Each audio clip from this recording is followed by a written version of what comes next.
So welcome back to our class. स्वागत है आपका अपनी क्लास में। आई होप आप सब अच्छे होंगे।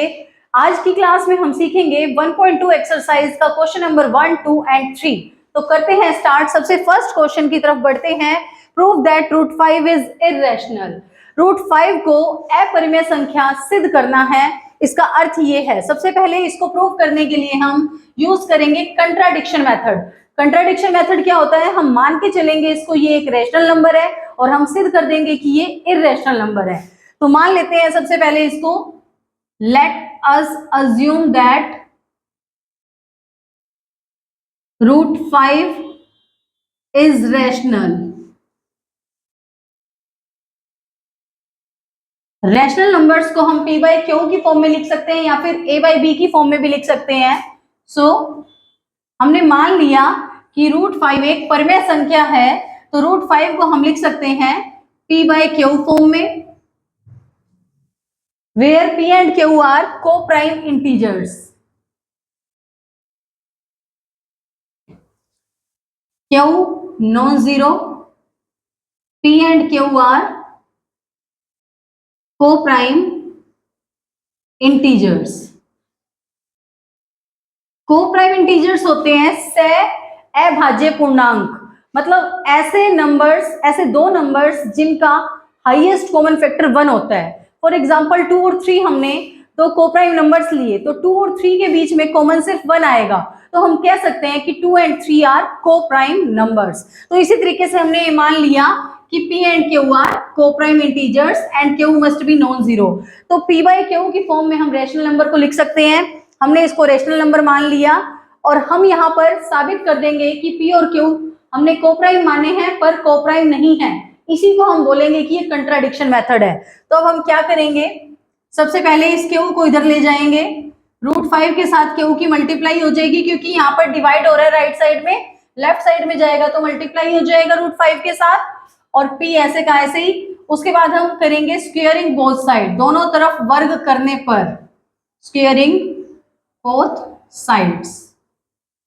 तो यहां से रूट 5 का और q का स्क्वायर हो जाएगा, इधर से p का स्क्वायर हो जाएगा।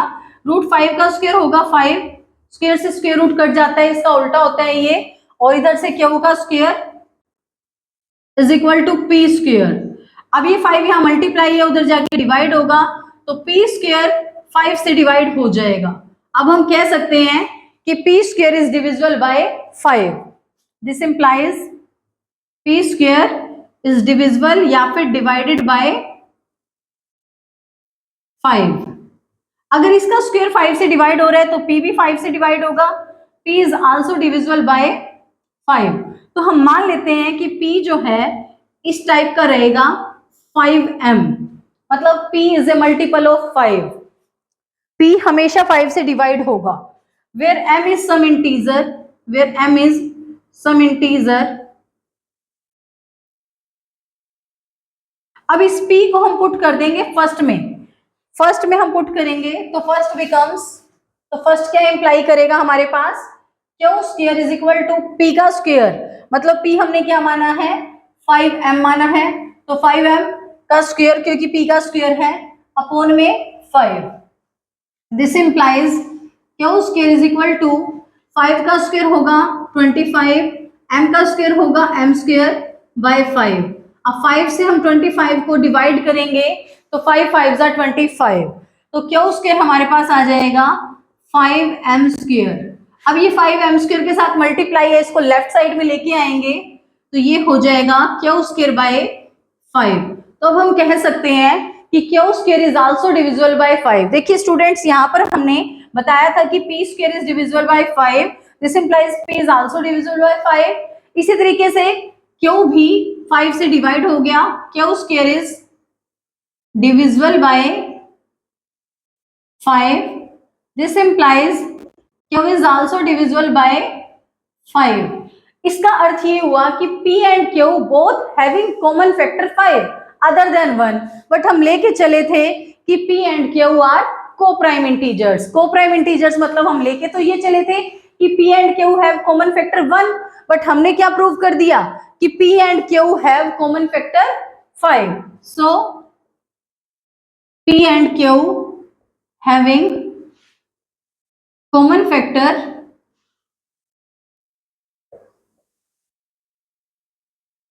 5 विच इज कंट्राडिक्शन। तो जो हमने माना था उसका उल्टा हो गया, ये हमारा हो गया contradiction method. So our supposition is wrong. जो हमने माना था कि ये रैशनल है, अवर सपोजिशन इज रॉन्ग।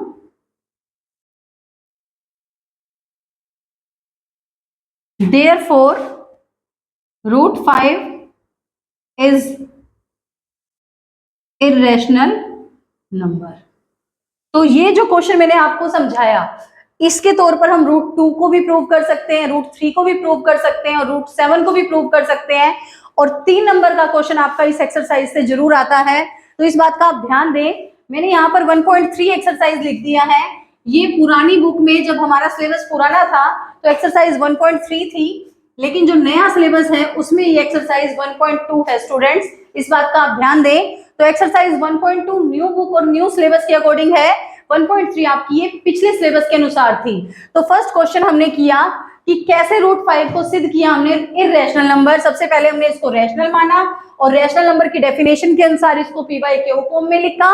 यहाँ पर p और q को हमने मान लिया कोप्राइम इंटीजर्स, मतलब ऐसे नंबर्स जिनका हाईएस्ट कॉमन फैक्टर 1 है। लेकिन हमने फिर उसके बाद क्या किया, स्क्वेयरिंग बोथ साइड किया और p स्क्वायर को 5 से डिवाइड कर दिया। इसी तरीके से p भी 5 से डिवाइड हो गया और p 5 का मल्टीपल बन गया। इसी तरीके से यहाँ q भी 5 से भाग हो गया, q is also divided by 5। तो अब हम कह सकते हैं कि p and q both having common factor 5 other than 1। मतलब क्या हो गया, अब यहाँ से p और q कोप्राइम नहीं रहे, तभी हम कह सकते हैं which is contradiction.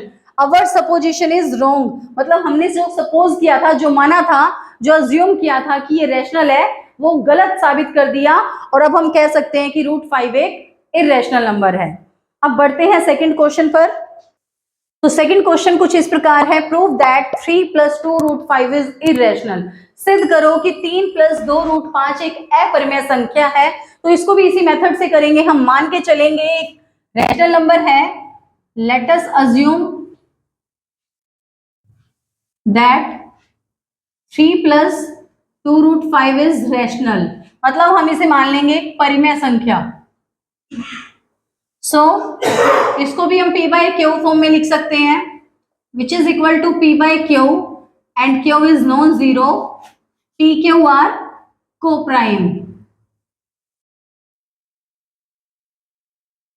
Integers, pq are coprime integers. तो इस क्वेश्चन में आपको √5 को अलग से प्रूव करने की जरूरत नहीं है। अगर इस टाइप का क्वेश्चन बोर्ड में आपसे पूछा जाता है तो वहां पर साफ साफ लिखा होगा इसे इररेशनल प्रूव करिए, गिवन दैट √5 इज इररेशनल। आपको दिया होगा वहां पर कि √5 एक इररेशनल है, तो इसका मतलब हमें यहाँ पर पहले से ही पता होगा कि √5 इररेशनल नंबर है और हमें 3 + 2 √5 को इररेशनल प्रूव करना है। तो करते हैं इसको प्रूव। सबसे पहले देखिए यहाँ पर 3 प्लस हो रहा है, इसे हम राइट साइड में लेके जाएंगे तो ये माइनस हो जाएगा, p/q माइनस का 3, इसको हम 3/1 भी लिख सकते हैं और इसका फिर हम एलसीएम ले लेंगे जो कि q आ जाएगा और q से q को डिवाइड करेंगे तो 1 आएगा, 1 और p की मल्टीप्लाई p हो जाएगी, -1 से q को डिवाइड करेंगे q आएगा, q और 3 की मल्टीप्लाई 3q हो जाएगी और लेफ्ट साइड में हमारे पास 2 √5 ऐसे का ऐसे ही लिखा रहेगा। अब ये 2 √5 के साथ मल्टीप्लाई हो रहा है, इसको हम राइट साइड में लेके जाएंगे तो ये डिवाइड हो जाएगा और इस साइड हमारे पास लेफ्ट साइड में √5 बच जाएगा और ये बन जाएगा हमारा p - 3q/2q which is rational. इसका मतलब हम इसको रैशनल मान के चले हैं, हम इसको रैशनल मान के चले हैं तो ये सारा का सारा भी रैशनल हो गया, इसका मतलब √5 भी रैशनल हो गया। Again contradiction, which is contradiction, which is contradiction, because we know that, हम जानते हैं, we know that √5 is irrational। अभी हमने प्रूव भी किया था और हम ऐसा जानते भी हैं कि √5 यहाँ पर क्या है, इररेशनल होता है, लेकिन यहाँ से √5 क्या हो गया, रैशनल हो गया। अगेन कंट्राडिक्शन हो गया, सो our supposition is wrong.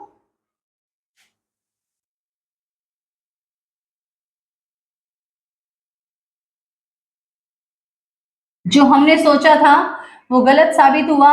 Therefore 3 + 2√5 is irrational. तो इस बात का आपको ध्यान रखना है, जब √2 आपसे पूछा जाए या √3 या √7 या √5, तो आपको जो क्वेश्चन मैंने अभी समझाया इससे पिछले क्वेश्चन में वैसे ही सारे क्वेश्चन करने हैं, यही तरीका फॉलो करना है, 3 मार्क्स आपके पक्के हो जाएंगे। और अगर इस तरीके से आपसे ये क्वेश्चन पूछा जाता है तो आपको बोर्ड में क्वेश्चन दिया जाएगा, prove that 3 + 2√5 is irrational given that √5 is irrational. मतलब आपको इर्रेशनल दिया हुआ होगा √5 और कंट्राडिक्शन हो जाएगा √5 यहाँ से, और ये सारा का सारा रैशनल हमारा हो चुका है क्योंकि हम रैशनल मान के चले हैं, और लास्ट में √5 भी रैशनल बन गया जो कि कंट्राडिक्शन बन गया क्योंकि √5 हमारा इर्रेशनल होता है। तो हम कह सकते हैं कि 3 + 2√5 इज इर्रेशनल। तो बढ़ते हैं थर्ड क्वेश्चन पर।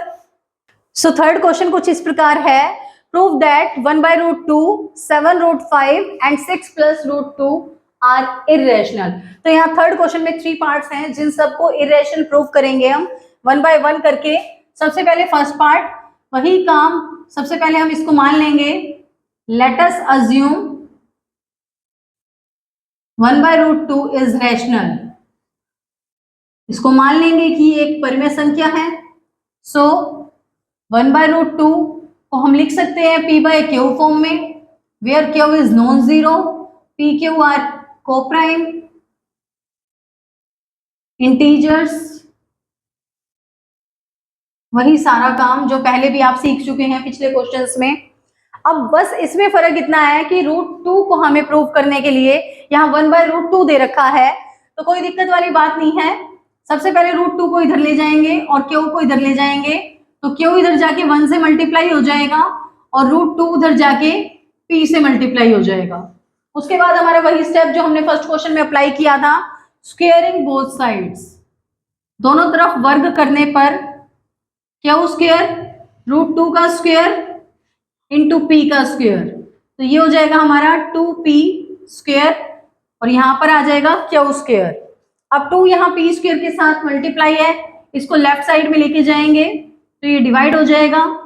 इसका मतलब q स्क्वायर इज डिवाइडेड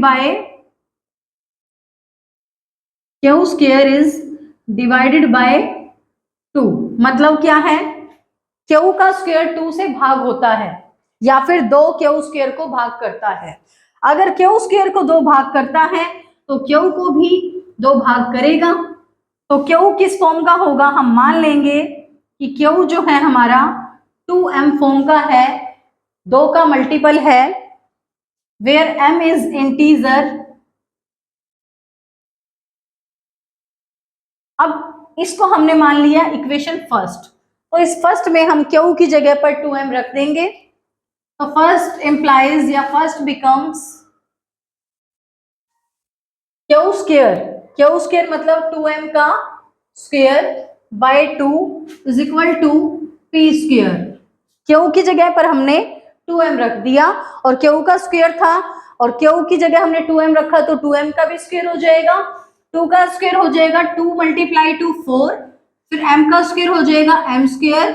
अब इसको 2 से डिवाइड करेंगे, 2 से डिवाइड करेंगे हम 4 को, 2 दूनी 4, तो यहां से हमारे पास आ जाएगा 2m स्क्वायर। 2m स्क्वायर मतलब 2m स्क्वायर के साथ गुणा हो रहा है तो दूसरी तरफ इसको भेजेंगे और दूसरी तरफ जाएगा जब 2 ये, तो p स्क्वायर को भाग करेगा। तो इसका मतलब क्या होगा कि p square is divided by 2, मतलब 2 से p स्क्वायर भाग हो गया, 2 से q और q स्क्वायर भी भाग हो गया। तो p और q कैसे बन गए, इनका कॉमन फैक्टर 2 भी आ गया और इनका कॉमन फैक्टर हम लेके चले थे 1, कोप्राइम लेके चले थे और ये कोप्राइम नहीं रहे अब, which is contradiction. This implies p square is divided by 2. This implies p is also divided by 2. So p and q having common factor 2 other than 1. अब p और q का कॉमन फैक्टर क्या आ गया, क्योंकि p और q दोनों के दोनों 2 से भाग हो रहे हैं, लेकिन हम लेके चले हैं P और Q सिर्फ 1 से भाग होते हैं और किसी से भाग नहीं होते, कोप्राइम है, विच is contradiction, which is contradiction.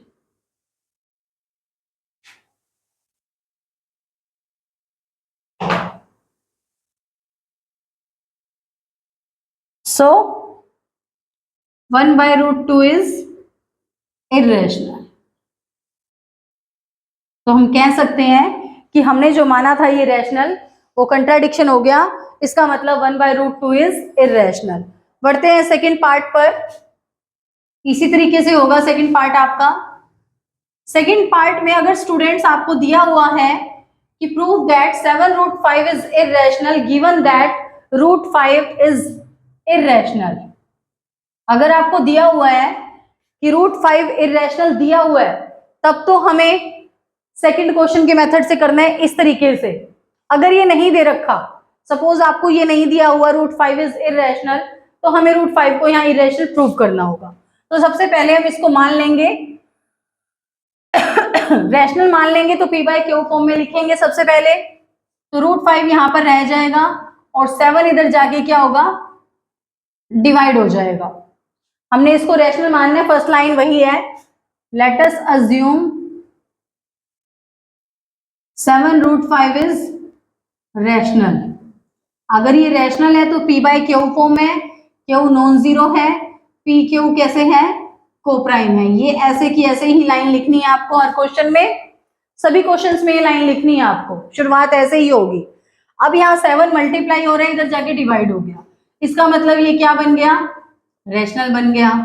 और हम जानते हैं कि ये क्या होता है, इर्रेशनल होता है, which is contradiction, which is contradiction,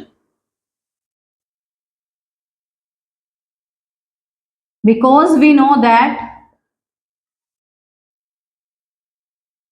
√5 is irrational,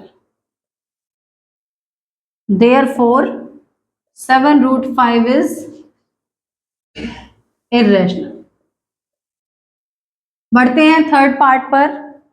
third part भी ऐसे ही होगा जैसे हमने सेकंड क्वेश्चन किया है, first line as it is लिखेंगे, फिर इसको हम लिख लेंगे 6 + √2 को P/Q फॉर्म में। फर्स्ट लाइन आपको ऐसे ही लिखनी है, let us assume 6 + √2 is rational, so we can write 6 + √2 is equal to P/Q, where P and Q are in coprime integers. ये लाइन एज इट इज लिखेंगे। अब यह 6 दूसरी तरफ जाएगा, यहाँ 6 प्लस हो रहा है √2 में, इसको राइट साइड में लेके जाएंगे तो ये माइनस हो जाएगा, फिर हम इसका एलसीएम ले लेंगे,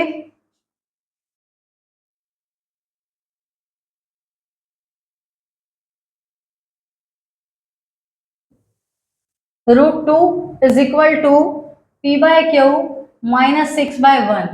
तो एलसीएम इसका Q आ जाएगा, √2 यहाँ पर ऐसे कैसे लिखेंगे हम, Q से Q को डिवाइड करेंगे 1 आएगा, 1 और P की मल्टीप्लाई P हो जाएगी, माइनस 1 से Q को डिवाइड करेंगे Q आएगा, Q और 6 की मल्टीप्लाई 6Q हो जाएगी। तो ये हमारा क्या बन गया, यहाँ से रैशनल, रैशनल मान के चले थे, इसका मतलब क्या हुआ, √2 भी हमारा रैशनल बन गया, which is contradiction, which is contradiction, because we know that √2 is irrational.